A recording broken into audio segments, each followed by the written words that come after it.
Kalau kita lihat industri dari Desember 2019 ya, 2019 sampai Maret 2020, average atau rata-rata industri itu 452 triliun dan mengalami penurunan sejak April.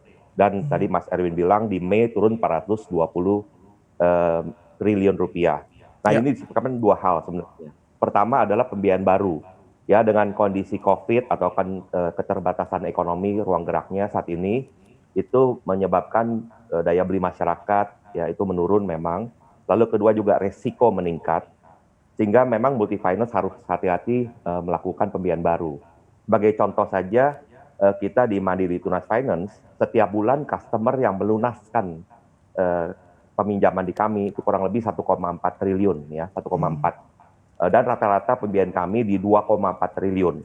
Artinya tetap ada pertumbuhan. Tapi sejak bulan April sampai dengan Juni sampai saat ini bahkan itu pembiayaan kami hanya sekitar 500 miliar ya atau sekitar 20% dari angka normal. Sehingga dengan penurunan hanya sekitar 500 miliar pembiayaan baru kami, sedangkan customer lunas itu 1,4 triliun, hal ini menyebabkan memang outstanding perusahaan pembiayaan menurun ya, turun.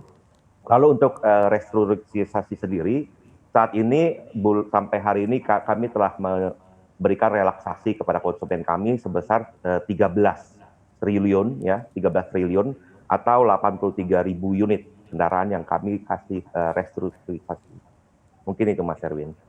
Baik, kira-kira dari pandangan MTF dan juga strategi-strategi bisnis yang sudah diterapkan di lapangan, apa sih Pak Arianto di masa yang sesulit ini bahkan sekalipun, apa yang masih bisa kita lakukan untuk paling tidak bisa men-trigger permintaan pembiayaan? Seberapa lesu, seberapa flat kalau kita berbicara mengenai permintaan pembiayaan baru? Baik, kebetulan memang kita Mandiri Tunas Finance, kita fokus di kendaraan baru ya, 90% portfolio kami di kendaraan baru. Nah memang saat ini sejak COVID itu memang industri otomotif turun cukup signifikan angkanya.